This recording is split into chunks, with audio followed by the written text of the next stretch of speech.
नमस्कार आज्ञा। डिमिरी गछर अनेक औषधीय गुण विषय जानतु। यह उपयोग करी रोग व्याधि रक्षा हुए। भगवान को द्वारा सृष्टि होइथिबा प्रत्येक गछलता मानव कल्याण उद्देश्य प्रकृतिर वरदान अटे। आयुर्वेद शास्त्र भारतीय ऋषि महर्षिंकर हजार वर्षर साधनार निष्कर्ष अटे। यह पारंपरिक भारतीय चिकित्सा पद्धति अटे। आयुर्वेदर उपयोग अंग्रेजी गुलाम समय बहुत कम प्रयोग हेउछि। आयुर्वेदर पांडुलिपि गुड़िक अंग्रेज माने नष्ट करी सेमानंकर चिकित्सा पद्धति स्थापन करिया पई चाहुथिले। आजिर परिस्थिति आपण देखुचंती, आमे समस्ते सेमानंकर चिकित्सा पद्धति को अनुसरण करुचंती। एही निर्दोष वृक्षलता को उपयोग करी आमे माने निरोग जीवन अतिबाहित करि परिबा। डिमिरी गछरे रक्तस्राव बंद करिबा पई, डायबिटीज पई, शरीर रे जलन जदि हेउथाए, घा सुखिबा पई, मूत्र विकार, रक्त सफा करिया पई एवं अन्य रोग पई यार पत्र, छाल, दूध, कंचा फल को व्यवहार करा जाए। डिमिरी गछ को हिंदी रे गुल्लर कहती, संस्कृत रे उदुम्बर, जंतुफल, सदाफल, अपुष्प। जंतुफल ये कहती, डिमिरी फल को पाचिला फल को भांगीदेले ता भितरे बहुत पोक थांती। इंग्लिश नाम क्लस्टर फिग, गुलर फिग आउ कंट्री फिग कहती। वैज्ञानिक नाम फिकस रेसेमोसा लिन। अर्श भगंदर रोग पाई डिमिरी दूध 10 ରୁ 20 बुंदा जल मिसाई सेवन कले भगंदर रक्त प्रवाह बंद हो जाए। अन्य रक्त विकार मध्य यह ठीक कर दिए। डिमिरी दूध अर्शरे फुलिथिबा मलद्वार रे लगाती। यही दूध को तुला रे बुड़ेई भगंदर भितरे रखी दियंती एवं प्रतिदिन बदली दिया जाए। यह कले मलद्वार रे आसुथिबा रक्त बंद हुए एवं भगंदर रु मुक्ति मिले। यही औषधि प्रयोग समय रे घी अधिक सेवन करंतु।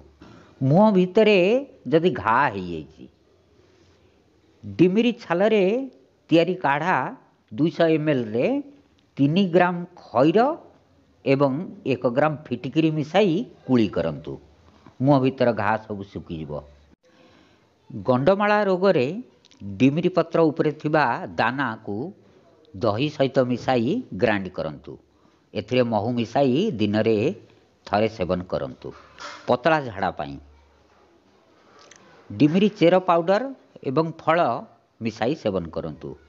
यह पतला झाड़ा सहित नाल रक्त झाड़ा को भी ठीक कर दिए। नाल रक्त झाड़ा पाई डिमिरी पत्र पाउडर 3 ग्राम, गोलमरीच 5टी, कला लुण अल्प, ये सब मिसेई घोल दही सहित सेवन करंतु। पेट जंत्रणा पाई डिमिरी फल खाइले पेट बिंधा एवं गैस समस्या दूर हुए। पेटर समस्या दूर करिया पई, पेट ठंडा करिया पई डिमिरी चेरर रस डिमिरी गछ मूल रे किनी टिके खोली देबे। खोली की पतला चेर जोठी अछि ताकू तेरछा करी काटी दियंती। काटी की गोटे माटीर छोट माठिया गोटे ता मूल रे लगे की कपड़ा मुहरे बांध देबे। संध्या समय आकू करंती।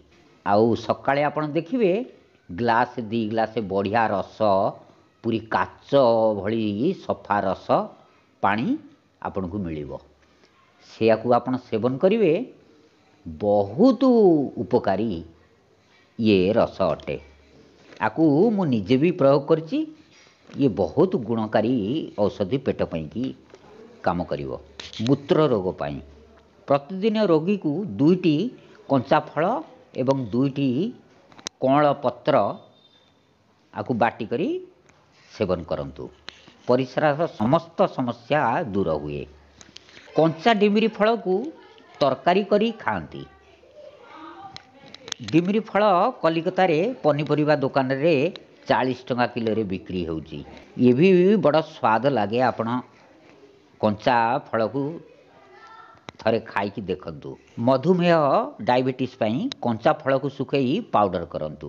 ଏହି ପାଉଡ଼ର 5 ଗ୍ରାମ ମିଶ୍ରି 5 ଗ୍ରାମ ସକାଳ ସନ୍ଧ୍ୟାରେ ଗାଈ ଦୁଧ ସାଙ୍ଗରେ ମିଶାଇ ସେବନ କରନ୍ତି। ଶ୍ୱେତପ୍ରଦର ପାଇଁ ଡିମିରି କଅଁଳ ପତ୍ର ରସ 5ରୁ 10 ml ମିଶ୍ରି ମିଶାଇ ସେବନ କରନ୍ତି। ଏଥିରେ ଧଳା ପାଣି ବାହାରିବା ବନ୍ଦ ହୋଇଯାଏ। ମାସିକ ଧର୍ମ ବିକାର ଯଦି ଠିକ୍ ଟାଇମ୍ରେ ଋତୁସ୍ରାବ ହେଉନି, ଲେଟ୍ ହୋଇଯାଉଛି, ଜଲ୍ଦି ହେଉଛି, ଏହି ରସରେ ମଧୁ ମିଶାଇ ପିଇଲେ ଋତୁସ୍ରାବର ସମସ୍ତ ସମସ୍ୟା ଦୂର ହୁଏ। 10-15 ଗ୍ରାମ କଞ୍ଚା ଡିମିରି ଫଳକୁ କୁଟି କରି 250 ଗ୍ରାମ ପାଣିରେ ସିଝେଇ ଏଥିରେ 1 ଗ୍ରାମ ଜିରା ପାଉଡ଼ର ଏବଂ ଇଚ୍ଛା ଅନୁସାରେ ମିଶ୍ରି ମିଶାଇ ସେବନ କଲେ ମାସିକ ଧର୍ମର ସମସ୍ତ ସମସ୍ୟା ଦୂର ହୁଏ। ଘା ଶୁଖାଇବା ପାଇଁ କଠିନରୁ କଠିନ ଘା ଶୁଖାଇବାର କ୍ଷମତା ଡିମିରି ଗଛରେ ଅଛି। ଡିମିରି ଦୁଧକୁ ସୂତା କପଡ଼ା ଖଣ୍ଡରେ ବୁଡ଼େଇ ଘା ଉପରେ ଲଗାନ୍ତୁ। ପୁରୁଣାରୁ ପୁରୁଣା ଘା ଠିକ୍ ହୋଇଯାଏ। ରକ୍ତ ବିକାର ପାଇଁ ବ୍ଲିଡ଼ିଂ ପ୍ରୋବ୍ଲେମ୍, ଶରୀରର କୌଣସି ଅଙ୍ଗରୁ ରକ୍ତ ବୋହିବା, ଫୁଲିବା, ଯେମିତିକି ପରିସ୍ରାରେ ରକ୍ତ ଆସୁଛି, ନାକରୁ ରକ୍ତ ପଡ଼ୁଛି, ମାସିକ ଧର୍ମରେ ଅଧିକ ରକ୍ତ ଆସୁଛି, ଗର୍ଭପାତ ସମୟରେ ରକ୍ତ ଅଧିକ ଆସିବା, 2-3ଟି ଡିମିରିର ପାଚିଲା ଫଳ ମିଶ୍ରି ସହିତ ଦିନରେ 3 ଥର ସେବନ କଲେ ଶୀଘ୍ର ଆରାମ ମିଳେ। କିମ୍ବା କଞ୍ଚା ଫଳ ପାଉଡ଼ର 5ରୁ 10 ଗ୍ରାମ ମିଶ୍ରି ମିଶାଇ ସେବନ କରନ୍ତୁ। ବାରମ୍ବାର ଗର୍ଭପାତ ହେଉଥିଲେ, ମିସ୍କ୍ୟାରେଜ୍ ପ୍ରୋବ୍ଲେମ୍ ଯଦି ହେଉଛି, ଡିମିରି ଗର୍ଭକୁ ସ୍ଥିର କରିବା ପାଇଁ ବହୁତ ଭଲ ଔଷଧି ଅଟେ। 30 ଗ୍ରାମ ଡିମିରି ଚେରକୁ କୁଟି କରି କିମ୍ବା ପାଉଡ଼ର କରି କାଢ଼ା ତିଆରି କରନ୍ତୁ। ଏହି କାଢ଼ାକୁ ମାସକ ପର୍ଯ୍ୟନ୍ତ ଦିନରେ 2 ଥର ପିଅନ୍ତୁ।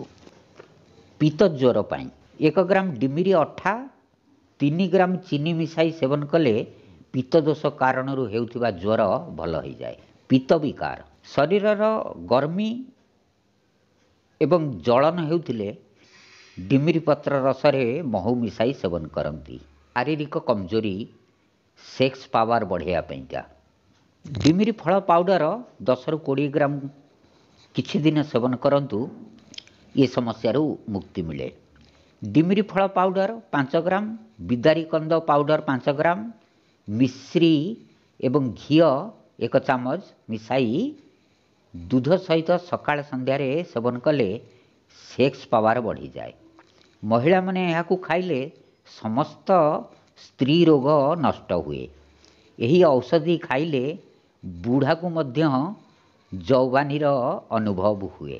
ଚେଚକ ରୋଗ ପାଇଁ ଚିକେନ ପକ୍ସ ଡିମିରି ପତ୍ର ଉପରେ ଥିବା ଶ୍ୟାମ ରଙ୍ଗର ଦାନାକୁ ନେଇ ଗାଈ ଦୁଧରେ ବାଟି ଦିଅନ୍ତୁ ଏବଂ ଛାଣିକରି ଏଥିରେ ମଧୁ ମିଶାଇ ସକାଳ ସନ୍ଧ୍ୟାରେ ପିଇଲେ ଲାଭ ମିଳେ। ଡିମିରି ଗଛର ପତ୍ର, ଫଳ, ଛାଲ, ଚେର, ଦୁଧ ଏସବୁ ଔଷଧୀୟ ରୂପରେ ବ୍ୟବହାର କରାଯାଏ। ଡିମିରି ପାଉଡ଼ର 3ରୁ 5 ଗ୍ରାମ ଆଉ ଦୁଧ 4ରୁ 5 ବୁନ୍ଦା ବ୍ୟବହାର କରାଯାଏ। ଧନ୍ୟବାଦ।